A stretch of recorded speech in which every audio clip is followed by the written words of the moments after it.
नमस्कार साथियों, कैसे हैं आप सब। स्वागत है आप सबका आज के लेक्चर में। और आज के लेक्चर की शुरुआत मैं कुछ इन दो लाइनों से करना चाहता हूं जो अपने साथ लेते जाइए कि जीवन में बाधाएं तो आती हैं, जीवन में बाधाएं तो आती हैं, लेकिन आगे बढ़ना पड़ता है। और सफलता कोई चांदी की तश्तरी में सज कर नहीं मिलती दोस्तों, इसके लिए मुश्किलों से लड़ना पड़ता है। आपके लिए हम लेकर आए हैं free lecture series of BSA. Most important topic जो हैं बीएसए के, जो टफ कॉन्सेप्ट तो हैं ही हैं, ऐसी बातें जो एग्जाम के लिए काम की हैं वो मैं इस बैच में आपके लिए क्लियर करूंगा। तो जुड़ जाना है आपको इस सीरीज से और समझते रहना है भारतीय साक्ष्य अधिनियम के टफ कॉन्सेप्ट्स को आसान शब्दों में। तो आपको जुड़ना है इस लेक्चर से, समझते रहना है चीजों को, नोट्स बनाते रहना है, और कुछ क्वेश्चंस हों तो आप सीधे कमेंट बॉक्स में लिख भेजिए, आप तक सटीक उत्तर पहुंचाया जाएगा। आइए शुरू करते हैं। तो जब हम भारतीय साक्ष्य अधिनियम की बात करते हैं, जब इसकी शुरुआत करते हैं, तो पहले कुछ बातें हम समझे कि आज हम क्या समझने वाले हैं। सबसे पहली बात तो ये कि हम समझेंगे साक्ष्य शब्द की परिभाषा क्या है। देखिए, जब हम एविडेंस एक्ट पढ़ते थे 1872 का, तब उसमें कहानी ये थी कि हम एविडेंस शब्द की परिभाषा पढ़ते थे। What is evidence? तो हम पढ़ते थे ये लैटिन एविडेयर से निकल कर आया है, जिसका मतलब है स्पष्ट करना। To evident something is evidence. लेकिन क्योंकि अब इसका नाम भारतीय साक्ष्य अधिनियम हो गया है, तो हम साक्ष्य शब्द की परिभाषा समझेंगे, ये कहां से लिया गया है और क्या मतलब होता है इसका।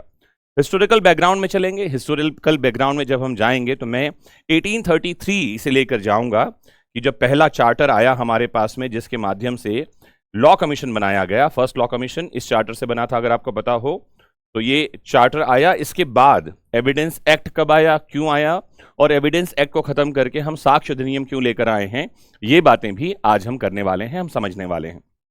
फिर हम ये भी समझेंगे कि बीएसए 2023 का वर्क प्लान क्या है। वर्क प्लान का मतलब ये होता है कि कितने चैप्टर्स में ये डिवाइडेड है, चैप्टर्स के नाम क्या दिए गए हैं, और हर चैप्टर में कितने सेक्शंस हैं। आज इतनी सारी बातें हम कवर करेंगे, तो ये लेक्चर 1-1.5 घंटे का होने वाला है। तो आप तैयार हो जाइए कमर कस के, और लास्ट तक इस लेक्चर को सुनिए, देखिए, समझिए।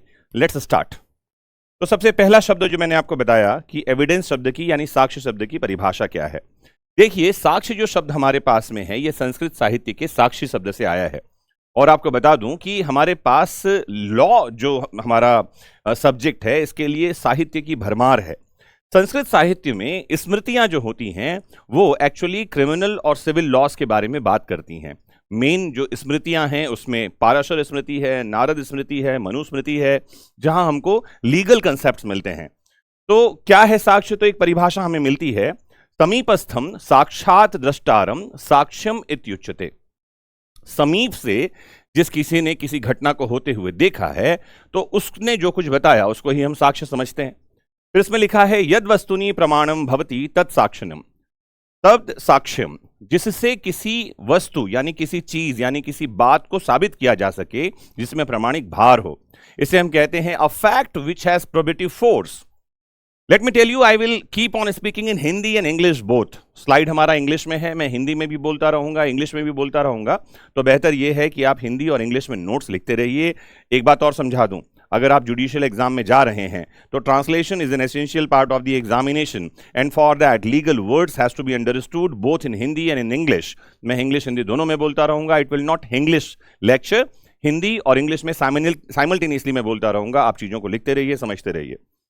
तो यद वस्तुनि प्रमाणम भवति, जिससे किसी बात को, किसी तथ्य को साबित किया जा सके, उसे हम कहते हैं साक्ष्य यानी कि एविडेंस।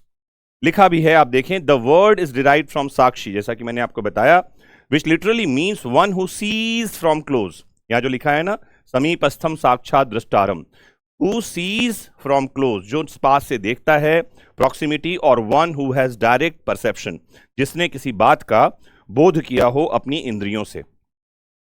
तो 3 शब्द हमारे पास आते हैं, अगर आपको पता हो। एक होता है फैक्ट, आपने सुना है, तथ्य शब्द। What is fact? What can be perceived by any of your senses. हम उसे फिजिकल फैक्ट कहते हैं, भौतिक तथ्य है वो। जैसे एग्जाम्पल के लिए, मैं पढ़ा रहा हूं, मैंने ब्लैक कलर का टी शर्ट पहन रखा है, आप इसे यूट्यूब प्लेटफॉर्म पर देख रहे हैं, आप भारत में हैं, जो कुछ भी आप अपने इंद्रियों से, अपने सेंसेस से परसीव कर सकते हैं, बोध कर सकते हैं, उसे हम फैक्ट कहते हैं। और यही फैक्ट जब एज पर द लॉ कोर्ट में एडमिट कर लिया जाता है, स्वीकार कर लिया जाता है, तो यही बन जाता है साक्ष्य। क्या बढ़िया परिभाषा है। देखिए, evidence is the means through which a fact is either affirmed or disproved before a court or a deliberative body. न्यायालय में एक शब्दावली देखिए यहां पर में, थ्रू विच अ फैक्ट, साक्ष्य क्या है जिसके द्वारा, ऐसी कोई भी चीज जिसके द्वारा किसी तथ्य को न्यायालय में साबित किया जाता है या ना साबित किया जाता है, अफर्म किया जाता है या डिस्प्रूव किया जाता है, हम उसे कहते हैं एविडेंस। एक और बात देखिए, it serves as the instrument for establishing the authenticity and truthfulness of an event, conduct और स्टेटमेंट। तो इसको कैसे देखते हैं हम, एक इंस्ट्रूमेंट है ये, काहे के लिए, किसी इवेंट यानी घटना, कंडक्ट यानी आचरण, स्टेटमेंट यानी कथन, इसकी सच्चाई को जानने के लिए जिस पैरामीटर को हम यूज कर रहे हैं वो है साक्ष्य। मनुस्मृति क्या कहती है, इसमें लिखा है कि साक्ष्य कितने प्रकार के हैं। एक साक्ष्य के बारे में कहा है लेख्य साक्ष्य, जिसे आप डॉक्यूमेंट्री एविडेंस कहते हैं।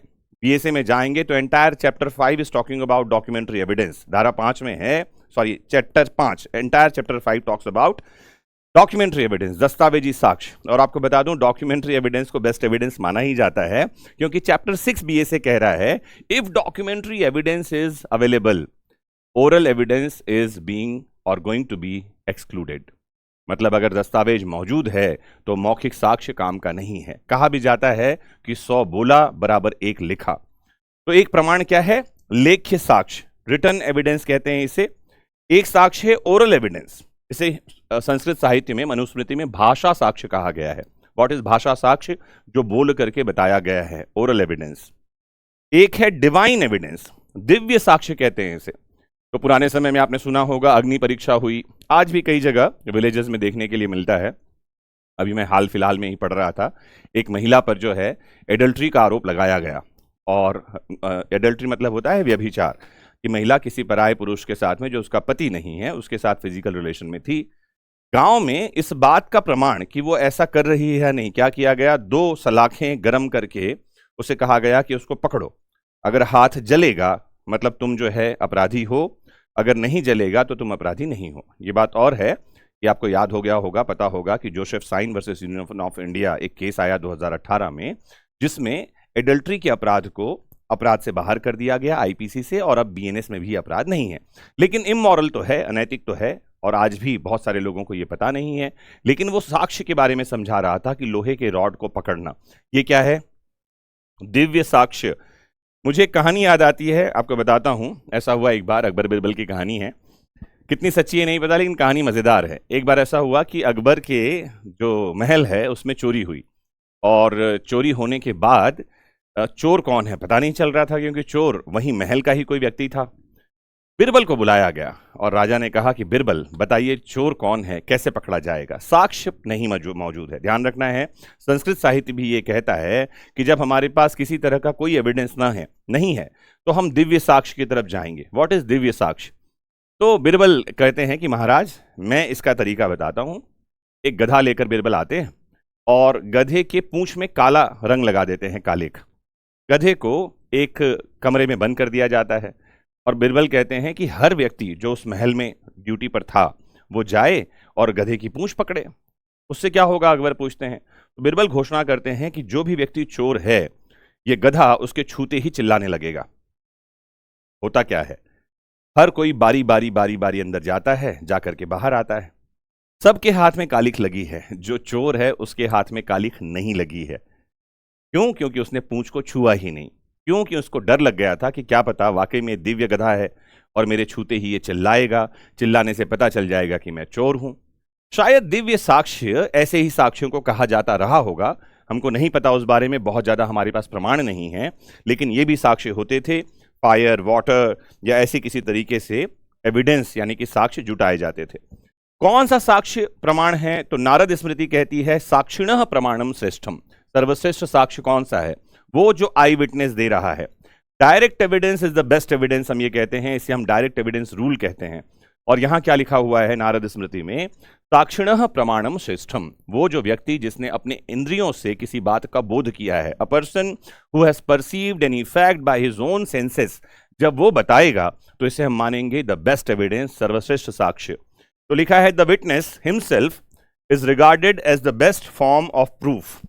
व्यक्ति जो खुद साक्षी के रूप में आया है वही सर्वश्रेष्ठ साक्ष्य है। फिर देखिए याज्ञवल्क्य की स्मृति हमारे पास है जो कहती है साक्षिणः साक्ष्यम इत्युक्तम ये पश्यन्ति त एव साक्षिणः। कहा है कि those who directly perceive an event are called witness. ऐसे लोग जो खुद अपने सेंसेस से, इंद्रियों से किसी बात का बोध करते हैं, उन्हें ही हम साक्षी कहेंगे। And their testimony constitutes evidence. और वो जो कुछ भी कह रहे हैं वही तो साक्ष्य है। कितनी प्यारी सी परिभाषा है। Now what is the conclusive philosophical understanding. मैं बताऊं आपको फिलोसॉफिकल अंडरस्टैंडिंग कैसे होगी कि संस्कृत में जो हमने अभी बात की तो साक्ष्य को कैसे रेफर किया गया है, दो तरह से हम समझ सकते हैं। एक तो सेंसरी परसेप्शन, किसी ने अपने सेंसेस से उसको बोध किया है, और एक डिवाइन एविडेंस जिसे दिव्य साक्ष्य कहा जाता रहा है, जो भी हमने समझा। ध्यान रखना है कि धर्मशास्त्र और न्याय शास्त्र इन दोनों में एविडेंस जो है इनको कंसीडर किया जाता है फाउंडेशन ऑफ जस्टिस के रूप में। मतलब न्याय का आधार क्या है, तो न्याय का आधार हमेशा ही साक्ष्य माना जाएगा कि बिना साक्ष्य के न्याय आसान नहीं है। आइए कुछ बातें बताऊं मैं आपको और इस बारे में। अभी हम साक्ष्य की परिभाषा ही कह रहे हैं। तो लेख्य साक्ष्य जो है, जिसे हम कह रहे हैं कि बेस्ट एविडेंस रूल में सबसे बेस्ट एविडेंस क्या है, तो हम कहते हैं documentary evidence is the best evidence. ध्यान रखना है ये बात सिर्फ 2014 तक थी, भूलना नहीं है आपको। 2014 में केस आता है सुप्रीम कोर्ट में। केस का नाम क्या है? Tommaso Bruno versus state of UP. Hello, case का नाम याद करिए, Tommaso Bruno versus state of UP. इस मामले में, ये मामला क्या था, मैं आपको जरूर बहुत डिटेल में बताना चाहूंगा इस मामले के बारे में। जब हम इंपॉर्टेंट लैंडमार्क जजमेंट्स करेंगे तो हम केस के किस्सों को भी सुनेंगे और समझेंगे। आज मुद्दा केस नहीं है। तो बताऊं, इस मामले में यह कहा सुप्रीम कोर्ट ने, बहुत इंपॉर्टेंट बात कही। सुप्रीम कोर्ट का कहना है कि सीसीटीवी फुटेज यानी electronic evidence is the best evidence. पहली बार 2014 में यह एस्टेब्लिश हुआ है। सीसीटीवी की वैल्यू, इलेक्ट्रॉनिक एविडेंस की वैल्यू बढ़ गई है। मतलब आप जो मोबाइल से रिकॉर्डिंग करते हैं, कॉल रिकॉर्डिंग करते हैं, ये सब बेस्ट एविडेंस की डेफिनेशन में आते हैं। बेस्ट एविडेंस रूल पढ़ेंगे तो बहुत डिटेल में समझाऊंगा कि बेस्ट एविडेंस एक्चुअल में क्या होता है और हमारी समझ कहां इस बारे में गलत है। फिलहाल तो हम आते हैं यहां पर में और देखते हैं कि लेख्यम साक्ष्यम प्रमाण श्रेष्ठतम साक्ष्यम। तो लिखित साक्ष्य सर्वश्रेष्ठ है। इसमें क्या आएंगे? Contracts, loan deeds, gift deeds, wills, यानी जो कुछ भी लिखा हुआ है ये सब डॉक्यूमेंट्री एविडेंस है और ये बढ़िया साक्ष्य हैं। तो न्याय सूत्र जो अक्षपाद गौतम ने लिखा उसमें वो लिखते हैं लेख्यम प्रमाणम बलवत्तरम साक्ष्यात्। मतलब रिटर्न प्रूफ जो है वही बेस्ट है, वही ग्रेटर एविडेंस है, वही सर्वश्रेष्ठ एविडेंस है। आगे चलते हैं। फिर आप देखते हैं मौखिक साक्ष्य के बारे में क्या लिखा है। वाचा यत् प्रतिपाद्यते तत् भाषा साक्ष्यम। जो कुछ भी बोल करके बताया जाए उसे ही हम क्या कहेंगे? मौखिक साक्ष्य है। तो शब्द है वाचा यत् प्रतिपाद्यते तत्, जो कुछ बोलकर बताया जाए। Oral evidence refers to testimony given by a direct eye witness who personally appears before court and narrates facts in his own words. Manusmriti कहती है साक्षिणः प्रमाणम श्रेष्ठम न त्वन्यत् किंचन क्वचित। मतलब a witness is the highest form of proof, nothing else equals it. जो साक्षी आकर बोल रहा है उससे बढ़िया और क्या है, उसको ही सर्वश्रेष्ठ माना जाए। फिर आगे चलते हैं तो डिवाइन और ऑडियल बेस्ड एविडेंस के बारे में बात है। कहा है दिव्यम तु दैवतम साक्ष्यम। तो दिव्य साक्ष्य क्या है? Trial by fire, trial by water, trial by poison.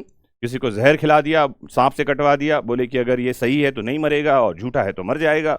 ये सब प्रमाण आज की डेट में हमारे काम के नहीं हैं। हम किसी प्रकार के दिव्य साक्ष्य को साक्ष्य नहीं मानते हैं। ध्यान रखना है, इस बात को भूलना नहीं है। इसको याद मत कर लेना कि ये भी साक्ष्य है। फिर क्या कहा गया नारद स्मृति में? नारद स्मृति कहती है यत्र न साक्षी न लेखम। मतलब जहां आई विटनेस नहीं है, जहां पर डॉक्यूमेंट्री एविडेंस नहीं है, means where there is no evidence available तत्र दिव्यम प्रकल्पयेत। मतलब ये प्रकल्पयते, इसका मतलब ये है कि जहां पर में नो एविडेंस इज अवेलेबल, ना तो डॉक्यूमेंट्री एविडेंस है ना ही आपके पास ओरल एविडेंस है, वहां आप दिव्य साक्ष्य के पास जाएंगे, नहीं तो साबित कैसे करेंगे। अब हमारे लॉ ऑफ एविडेंस में इसको रिप्लेस कर दिया है सर्कमस्टेंशियल एविडेंस ने। किसमें? सर्कमस्टेंशियल। इसे हम कहते हैं परिस्थिति जन्य साक्ष्य। हेलो, परिस्थिति जन्य साक्ष्य। अब जहां पर में याद रखना है ना तो मौखिक साक्ष्य है, ओरल एविडेंस है, ना ही डॉक्यूमेंट्री एविडेंस है। वहां हम कहाँ किस बारे में बात करेंगे? सर्कमस्टेंशियल एविडेंस, यानी परिस्थिति के बारे में बात करेंगे। डॉक्ट्रिन ऑफ रेस जैसे जब बताऊंगा तब समझाऊंगा कि क्या है परिस्थिति जन्य साक्ष्य, कैसे काम करता है, और क्या था शरद बिरदीचंद्र सारडा का मामला, जहां कुछ गाइडलाइंस दिए गए हैं इस बात को साबित करने के लिए कि सर्कमस्टेंशियल एविडेंस को कैसे साबित किया जाएगा, कब वो एविडेंस की वैल्यू रखेगा, and when it can be the only ground for conviction, sole ground for conviction है। फिलहाल आगे बढ़ते हैं, सीधे चलते हैं। Historical background, journey from 1872 to 2003। अभी तक जो आपको बता दिया है, कोई प्रश्न आपके मन में रह गए हों, कुछ और आप जानना सुनना चाहते हो तो जरूर कमेंट बॉक्स में लिख दीजिए। और यदि आपको ये बातें समझ में आ रही हैं और पहली बार आप इस तरह का कोई लेक्चर देख सुन रहे हैं तो जरूर कमेंट बॉक्स में थम्स अप डालिए, आग लगा दीजिए, या जो कुछ भी आप करते हैं ग्रेटिट्यूड दिखाने के लिए वो कर दीजिए, ताकि हमको समझ में आए कि आपको चीजें समझ में आ रही हैं और पढ़ने में मजा भी आ रहा है। ध्यान रखना है, समझने के साथ साथ समझना बोरिंग नहीं होना चाहिए, मजेदार होना चाहिए, जिससे कि आपको चीजें आगे बढ़ती रहें, समझ में आती रहें। चलते हैं एविडेंस एक्ट के एनेक्टमेंट के बारे में। आपको एक बात बताऊं कि सबसे पहले बहुत पीछे लिए चलता हूं आपको, 1833 में चलते हैं। 1833 का चार्टर बहुत इंपॉर्टेंट चार्टर है, क्योंकि इससे ही 1834 में फर्स्ट लॉ कमीशन बनाया गया। अगर आपको याद हो, नहीं याद हो तो मैं बताऊं, फर्स्ट लॉ कमीशन के चेयरपर्सन हैं हमारे लॉर्ड मैकॉले। जब कभी मैं सोशल मीडिया पर, इंटरनेट पर लॉर्ड मैकॉले कहता हूं तो लोग कमेंट बॉक्स में लिखना शुरू करते हैं, लॉर्ड मत कहिए इनको, इन लोगों ने हमको गुलाम बनाया था, ऐसी वैसी बातें।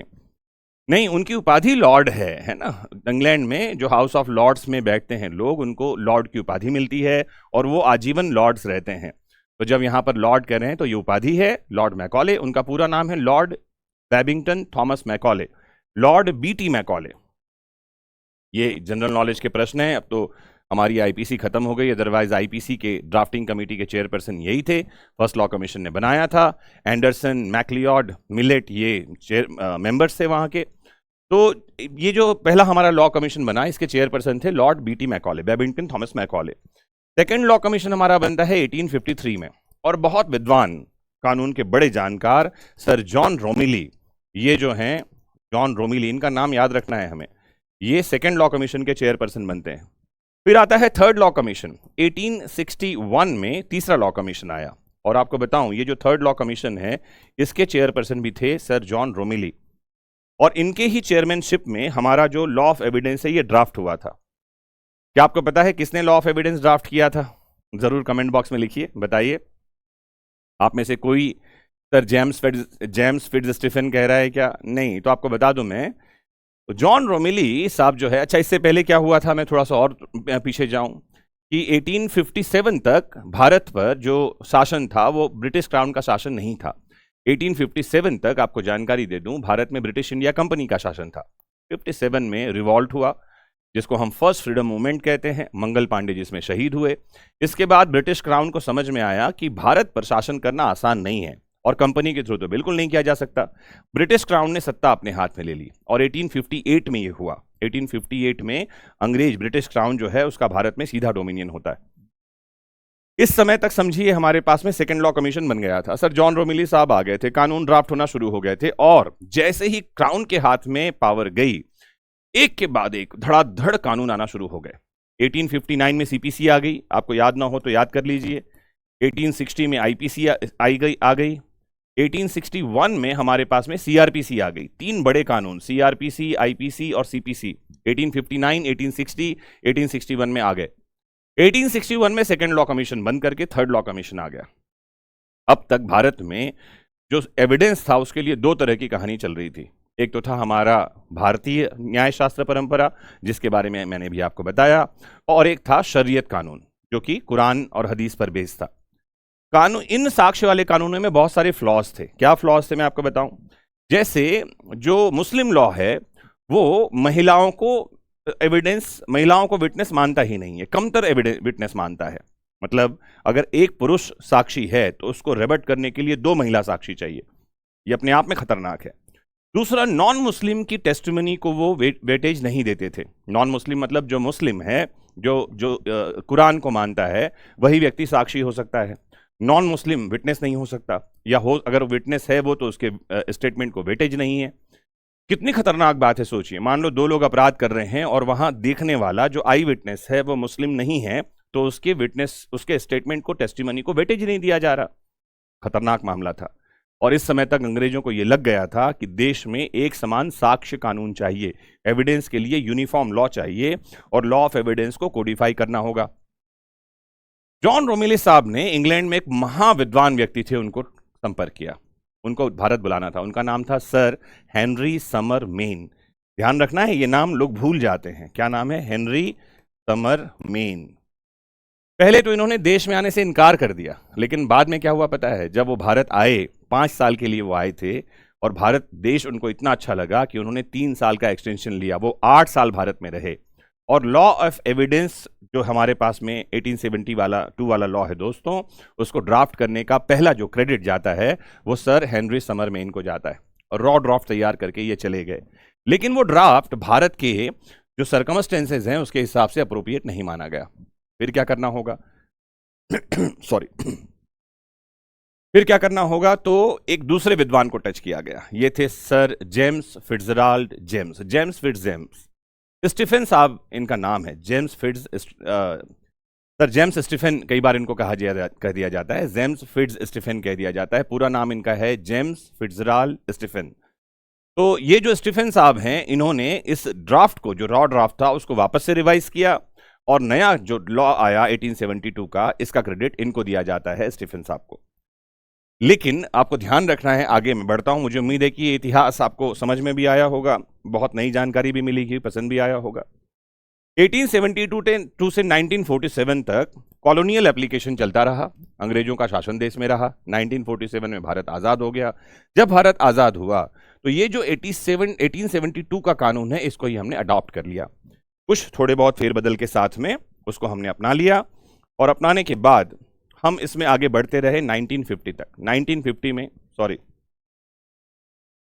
1872 से 1947 है ना, ध्यान रखना, कहीं पर मैं फंबल हो गया हूं तो ध्यान रखना है। मैं तो बुलबुल हूं, मेरा काम है गाते रहना, मैं कहीं भूल जाऊं तो तुम याद दिलाते रहना, है ना। इतनी सारी बातें बतानी है, इतने सारे फैक्ट्स, डेटा दिमाग में एक साथ बाढ़ की तरह आ जाते हैं कि कई बार हो सकता है कि कुछ फैक्ट इधर उधर हो जाएं। Don't you mind.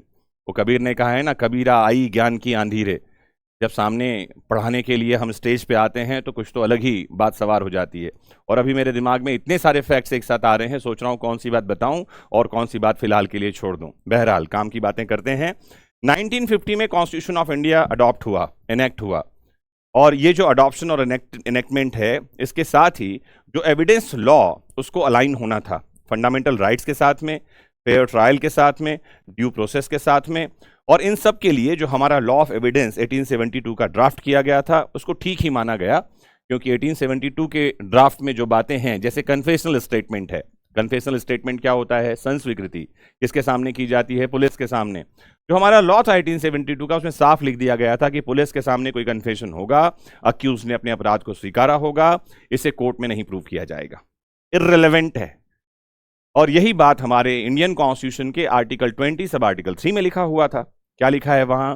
Doctrine against self incrimination, कि कोई भी व्यक्ति अपने विरुद्ध साक्षी बनने के लिए मजबूर नहीं किया जाएगा।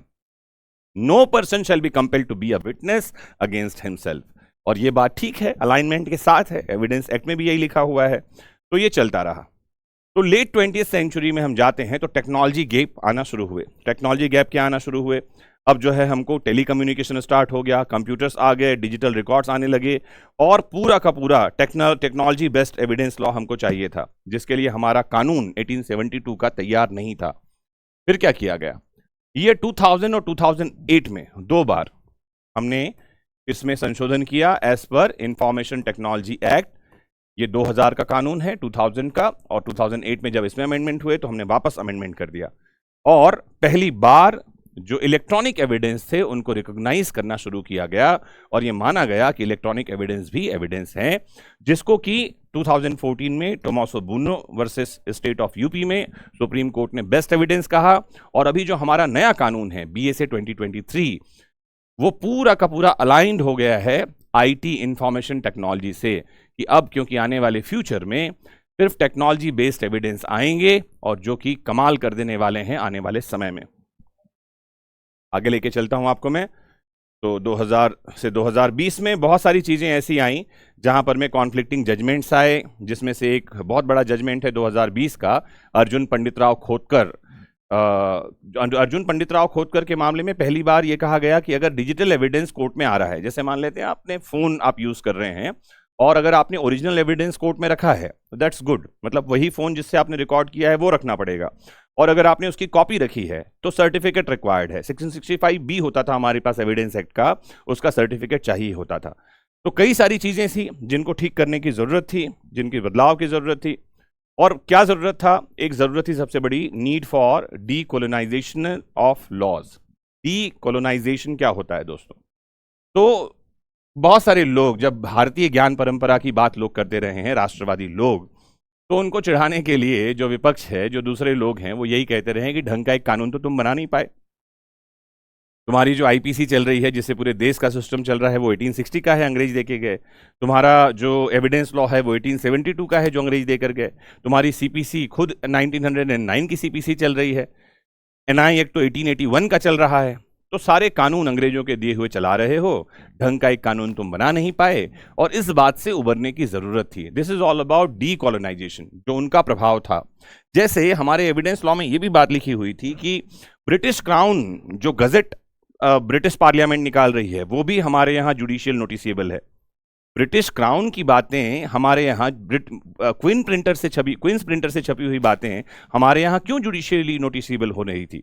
इन बातों को हटाने की जरूरत थी। बहुत सारी बातें ऐसी थीं जो अंग्रेजों से अलाइंड थीं, जिनको हटाकर उनका भारतीयकरण करना था, और इसके लिए हमको जरूरत थी एक नए कानून की, जिसका नाम है भारतीय साक्ष्य अधिनियम BSA 2023। तो मैं लिए चलता हूं सीधा आपको आगे। मुझे उम्मीद है मेरी बातें समझ में आ रही हैं। तो क्रिमिनल रिफॉर्म्स के लिए काम किया गया, और penal law, procedural law, evidence law, इन तीनों को एक साथ अमेंड कर दिया गया, और 2023 में नए कानून आ गए जिनका नाम है BNS 2023, BNSS 2023 और BSA 2023। और इन तीनों कानूनों को लागू होने की डेट है 1 जुलाई 2024। 1 जुलाई 2024 से ये कानून लागू हो गए। चलता हूं आगे और कुछ बातें और आपको बताऊं। ये सब बातें मैं आपको बता चुका जो आपके पास स्लाइड में आ रही हैं। नाउ आगे चलते हैं, और इंट्रोडक्टरी लेक्चर में एक बात और आपको बताऊं मैं। हमारा जो एविडेंस लॉ है वो 3 गोल्डन प्रिंसिपल्स के आसपास घूमता है। इसे कहते हैं 3 golden rules of law of evidence. ये 3 गोल्डन रूल क्या हैं? अगर आप समझ जाएंगे तो आप पूरे कानून को ठीक से समझ जाएंगे। चलें, सबसे पहले क्या है देखें। सबसे पहला रूल है, evidence must relate to fact in issue. Facts in issue को हिंदी में कहते हैं विवाद्यक तथ्य। हिंदी वालों, इंग्लिश वालों, दोनों आपको इन भाषाओं को, इन शब्दों को समझना है। मैंने बताया है कि एग्जाम में ट्रांसलेशन आता है, और ट्रांसलेशन में ऐसे ही शब्द आएंगे, और आपको इनको हिंदी इंग्लिश दोनों में जानना है। जैसे एग्जाम्पल के लिए, अगर ट्रांसलेशन के लिए एक लाइन आपके पास आई है, the objective of cross examination is to check the veracity of witness. इसको हिंदी में ट्रांसलेट करिए। आप तब तक ट्रांसलेट नहीं कर पाएंगे जब तक आपको ना पता हो कि ऑब्जेक्टिव का मतलब उद्देश्य है। ऑब्जेक्ट क्रॉस एग्जामिनेशन को हिंदी में प्रतिपरीक्षा कहते हैं, और वेरिसिटी को सत्यवादिता कहते हैं। चेक करना मतलब परखना होता है। तब तक आप कैसे ट्रांसलेट कर पाओगे कि प्रतिपरीक्षा का उद्देश्य साक्षी की सत्यवादिता को परखना है। सिमिलरली, अगर आपको हिंदी के शब्द इंग्लिश में नहीं पता है तो आप इंग्लिश में कैसे ट्रांसलेट कर पाओगे? लिखते रहिए। तो फैक्ट्स इन इशू को हिंदी में कहा जाता है विवाद्यक तथ्य। बड़ा आसान सी परिभाषा है। क्या है विवाद्यक? A fact which is asserted by a party in the court. ऐसा कोई तथ्य जिसके बारे में किसी पक्षकार ने कोर्ट में बात रखी है। हिंदी में शब्द लिखा है प्राख्यान किया है एक पक्षकार ने, एंड द अदर डिनाइड, दूसरे ने नकार दिया है। हिंदी की विधिक शब्दावली है प्रात्याख्यान किया गया है। तो विवाद्यक तथ्य क्या है? Asserted by a party and denied by the another. एक व्यक्ति ने जिसका प्राख्यान किया है, दूसरे ने जिसका प्रत्याख्यान कर दिया है, उसे हम क्या कहते हैं? विवाद्यक तथ्य, फैक्ट्स इन इशू। तो एविडेंस को फैक्ट्स इन इशू और रिलेवेंट फैक्ट्स तक ही कन्फाइंड होना चाहिए। दूसरी बात है, रिलेवेंट का मतलब है सुसंगत, और सुसंगत का मतलब बड़ा आसान सा शब्द है कनेक्टेड, जो बात जुड़ी हुई हो, संबद्ध हो। ठीक है। इससे तीसरा एक तथ्य और होता है, उसे कहते हैं इर्रेलेवेंट। इर्रेलेवेंट फैक्ट का मतलब होता है ऐसी बात जो विसंगत है। कैसी बात है? एक मिनट। इररिलेवेंट होता है, मैं ठीक लिख दूं आपके लिए, इररिलेवेंट। ये होता है ऐसा तथ्य जो कैसा है? विसंगत है, मतलब जो जुड़ा ही हुआ नहीं है। तो क्या बातें हैं? साक्ष्य को फैक्ट्स इन इश्यू और विवाद्यक तथ्य और सुसंगत तथ्य, फैक्ट्स इन इश्यू और रिलेवेंट फैक्ट्स तक सीमित होना चाहिए।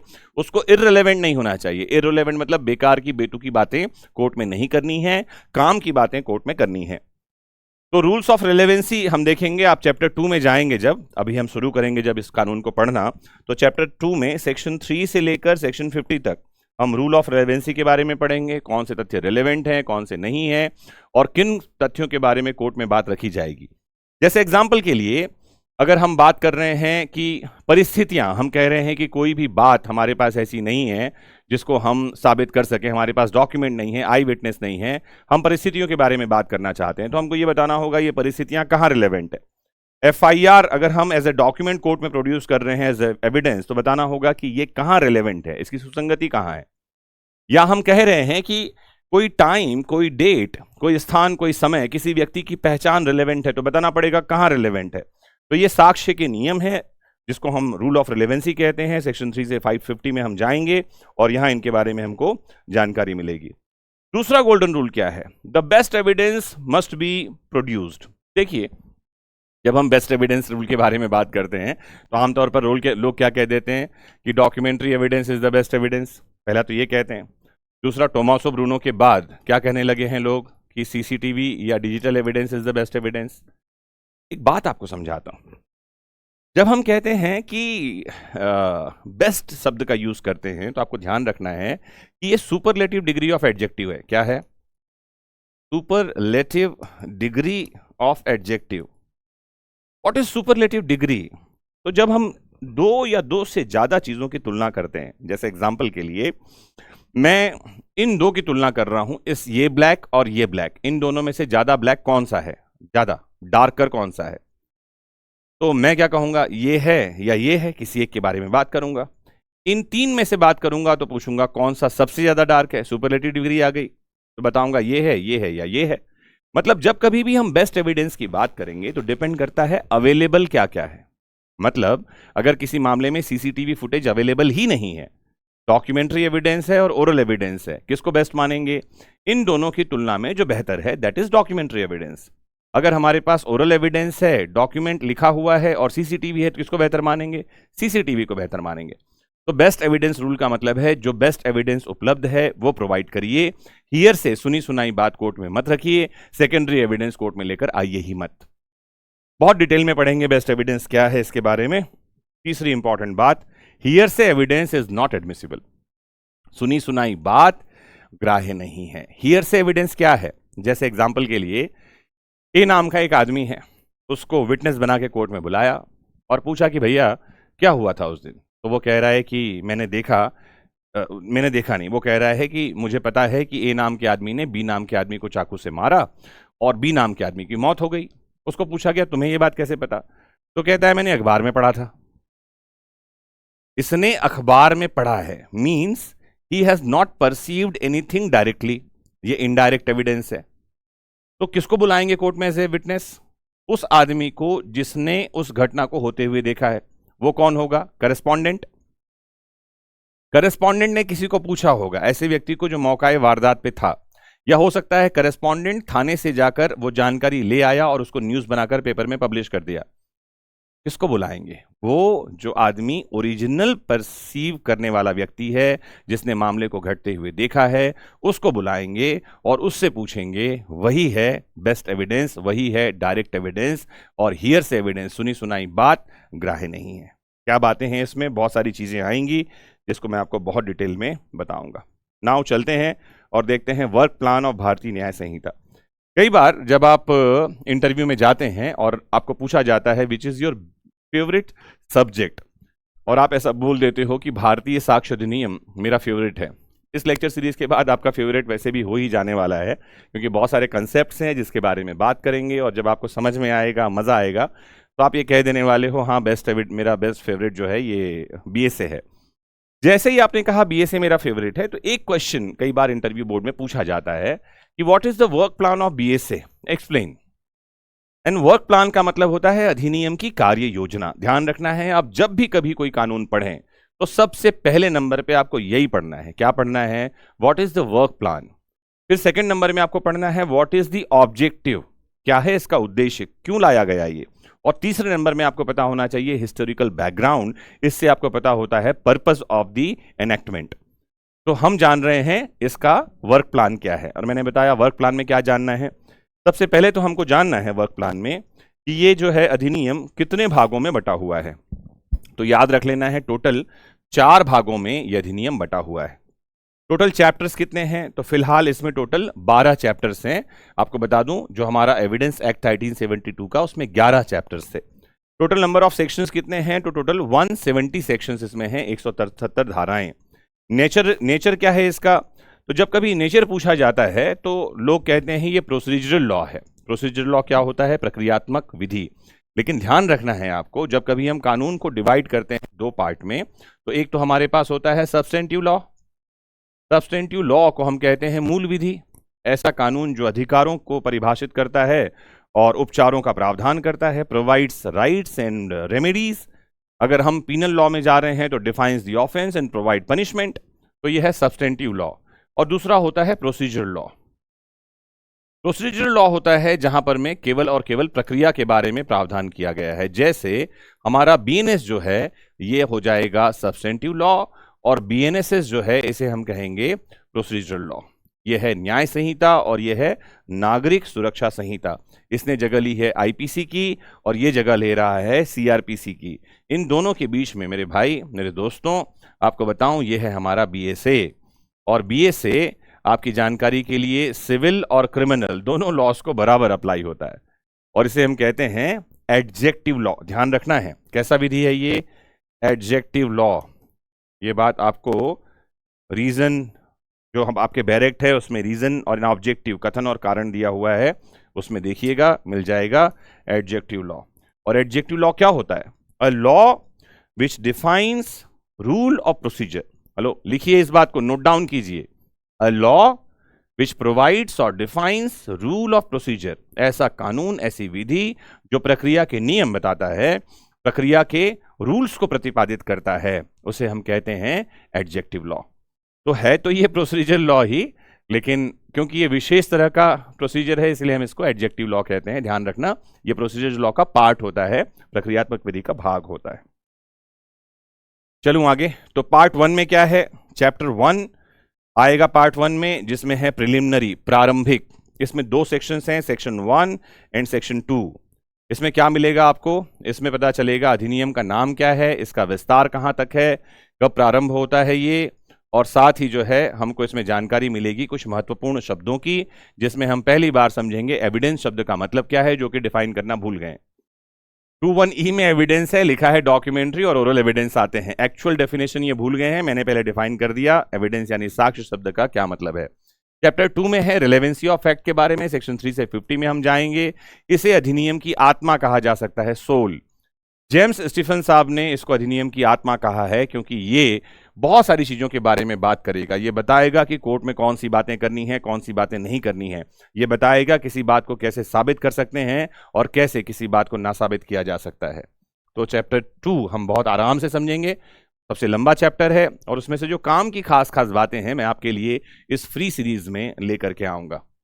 चैप्टर 3 में आता है facts which need not to be proved. ऐसी बातें जिनको कोर्ट में साबित करना जरूरी नहीं है, इन्हें कहा जाता है जुडिशियली नोटिसिएबल फैक्ट। ऐसे तथ्य जिनका न्यायिक अवेक्षा किया जाना है, मतलब जो कोर्ट के ही ज्ञान में होना चाहिए, जिसे पार्टीज को प्रूव करने की जरूरत नहीं होती। सेक्शन 51, 52, 53 3 सेक्शन इसमें आएंगे, समझेंगे इनको आगे जाकर। चैप्टर 4 में है ओरल एविडेंस के बारे में, मौखिक साक्ष्य क्या है। 54, 55 2 सेक्शंस यहाँ हैं जिनमें हम समझेंगे ओरल एविडेंस कैसे होने चाहिए, डायरेक्ट होने चाहिए, हियर से अलाउड नहीं है, सारी बातें यहाँ करेंगे। पार्ट 3 में हम चलेंगे, तो पार्ट 3 में आता है चैप्टर नंबर 5, डॉक्यूमेंट्री एविडेंस के बारे में बात करेंगे। वही जो बेस्ट एविडेंस है, वही जो सेक्शन 56 से 93 तक में प्रोवाइड किया गया है। प्राइमरी डॉक्यूमेंट है, सेकेंडरी डॉक्यूमेंट है, क्या होते हैं प्राइमरी और सेकेंडरी डॉक्यूमेंट, क्या डिफरेंस है इनमें, एम्बिगुअस डॉक्यूमेंट क्या होते हैं, बहुत सारी बातें हम इसमें आगे जा करके करेंगे। और इसका ही एक्सटेंशन हमको मिलता है चैप्टर 6 में, जो बताता है कि अगर डॉक्यूमेंट्री एविडेंस है तो ओरल एविडेंस एक्सक्लूड हो जाता है। दस्तावेजी साक्ष्य मौजूद है, मौखिक साक्ष्य नहीं ग्राह्य होगा। 100 बोला बराबर 1 लिखा यहां लागू होता है, आपको इस बात को जानना चाहिए। इस नियम के अपवाद भी हैं, यहीं मिलेंगे कि कब डॉक्यूमेंट अवेलेबल होने के बाद भी ओरल एविडेंस एडमिट किया जाएगा। ये बात भी हमको यहीं पढ़ने के लिए मिलेगी, जो कि मैं आपको बहुत डिटेल में समझाऊंगा। सेक्शन 94 से 103 तक में हम इसके बारे में समझेंगे। फिर आता है हमारा पार्ट 4, आखिरी और चौथा भाग है ये, जिसमें सेक्शन 104 से लेकर 120 तक की धाराएं हैं, और ये बात करेगा बर्डन ऑफ प्रूफ के बारे में। बर्डन ऑफ प्रूफ क्या होता है? इसे कहते हैं सबूत का भार, कि कोर्ट में केस आ गया है, अब साबित कौन करेगा, who is responsible to prove, किसको सबूत देना है, इस संबंध के बारे में यहां करेंगे। 2 पार्टीज होते हैं क्रिमिनल केस में, कौन कौन? एक है प्रोसिक्यूशन, हेलो, एक डिपार्टमेंट होता है अभियोजन, मतलब अगर कोई पीड़ित है क्रिमिनल केस में तो उसकी तरफ से कोर्ट में सरकार आती है, सरकार की तरफ से कौन आता है? Prosecution officer. और दूसरा पक्षकार जो है प्रोसिक्यूशन के बाद यहां होता है अक्यूज्ड, अक्यूज्ड है ना, जिस इधर से है विक्टिम और इधर है अक्यूज्ड, इसके लिए आता है डिफेंस, कहते हैं इसे, क्या कहते हैं? प्रोसिक्यूशन एंड डिफेंस, अभियोजन और प्रतिरक्षा। प्रतिपक्षी जो है इसमें आते हैं जो अपनी प्रतिरक्षा करते हैं। इन पर कब सबूत का भार होगा, इन पर कब होगा? 104 से लेकर 120 तक की धाराएं इस बारे में बात करेंगे। फिर आते हैं हम चैप्टर नंबर 8 में। चैप्टर नंबर 8 में सेक्शन 121 से 123 तक में एक इंपॉर्टेंट डॉक्ट्रिन के बारे में हम बात करेंगे, जिसे कहते हैं डॉक्ट्रिन ऑफ एस्टॉपल, और इसे कहते हैं विबंध का सिद्धांत। कितने प्रकार के एस्टॉपल होते हैं? एस्टॉपल का मतलब क्या है? कब एस्टॉपल लागू होता है? क्रिमिनल केस में लागू होगा कि सिविल में ही लागू होगा? इन सब के बारे में हम बात करेंगे essential doctrine, doctrine of estoppel में। इसमें हम एक डॉक्ट्रिन और समझेंगे, once a tenant always a tenant, एक बार किराएदार या अभिदारी तो सदैव अभिदारी का सिद्धांत भी हम यहीं पढ़ेंगे। फिर चलते हैं चैप्टर नंबर 9 में, ऑफ विटनेस की बात हम यहां करेंगे, साक्षियों के बारे में। कौन व्यक्ति साक्षी होगा? कॉम्पिटेंट विटनेस क्या होता है? क्या पागल भी विटनेस हो सकता है? गूंगा साक्षी कोर्ट में कैसे बयान देगा? ये सब बातें हम करेंगे सेक्शन 124 से 139 में जाकर के। चैप्टर 10 को आप कह सकते हैं अगेन एक बहुत एसेंशियल और इंपॉर्टेंट चैप्टर है हमारे बीएसए का, क्योंकि ये एग्जामिनेशन ऑफ विटनेस के बारे में बताता है। सारा खेल यही होता है दोस्तों, कोर्ट में क्या साबित होगा, क्या नहीं साबित होगा, ये सब इस बात पर डिपेंड करता है कि एडवोकेट कितना कमाल तैयारी करके कोर्ट में आता है, और कौन सा पक्ष है जिसके पास क्रॉस एग्जामिनेशन के लिए तैयारी है। बढ़िया क्रॉस एग्जामिनेशन मतलब बढ़िया एडवोकेट, मतलब case is going to be decided in his favour. 140 से 168 तक की धाराएं हैं जो बात करेंगी एविडेंस विटनेसेस के बारे में, साक्षियों के बारे में। फिर चलते हैं हम चैप्टर नंबर 11 में, improper admission and rejection of evidence का क्या इंपैक्ट होगा। मतलब जैसे लिए जाने चाहिए थे साक्ष्य वो नहीं लिए गए, जिन विटनेसेस के एविडेंस लेने चाहिए थे वो नहीं लिए गए, जिनको नहीं लेना था वो ले लिया, रिलेवेंट बातों को शामिल करना था नहीं किया, इररिलेवेंट बातों को हमने अपने रिकॉर्ड में ले लिया, और जजमेंट अगर उस पर दे दिया है हमने, उसका क्या प्रभाव होगा हम बात करेंगे इस एक सेक्शन में। 169 एकमात्र सेक्शन है, और एक्चुअल में हमारा जो लॉ ऑफ एविडेंस है वो यहाँ पर में समाप्त हो जाता है। सेक्शन 170 काम का नहीं है, फिर भी काम का है, और ये इसीलिए काम का है क्योंकि ये बताता है कि हमारा जो एविडेंस लॉ है 1872 का, अब वो खत्म हो गया है। अब इंडियन एविडेंस एक्ट 1872 के बारे में बात नहीं करेंगे, अब सिर्फ बीएसए के बारे में बात होगा, भारतीय साक्ष्य अधिनियम के बारे में बात की जाएगी। तो इतनी सारी बातें थी जो इंट्रोडक्शन में मुझे आपको बताना था। लगभग 1 घंटे हम जुड़ चुके हैं हम, और मुझे उम्मीद है कि आपको ये इंट्रोडक्शन बीएसए का पसंद आया होगा। बहुत कम समय में बहुत सारी बातें मैं आपको बता गया हूँ, फिर भी कुछ आप और जानना, सुनना, समझना चाहते हैं इस लेक्चर से रिलेटेड तो ज़रूर कमेंट बॉक्स में लिखकर भेजिए। दूसरी इंपॉर्टेंट बात यह है कि ये सीरीज़ हमने स्टार्ट की है जहां हम आपके लिए फ्री लेक्चर लेकर आ रहे हैं, और इस लेक्चर में हम बात करेंगे लॉ ऑफ एविडेंस के बारे में। अगर आप पेड कोर्स परचेस करना चाहते हैं तो लिंक डिस्क्रिप्शन बॉक्स में दे दिया गया है, ज़रूर संपर्क कीजिए, और डिटेल में इस लॉ को हम समझेंगे, और डिटेल में कानून को जानेंगे, कानून की बारीकियों को जानेंगे। मोस्ट इंपॉर्टेंटली जुड़े रहिए। नमस्कार, जय हिंद।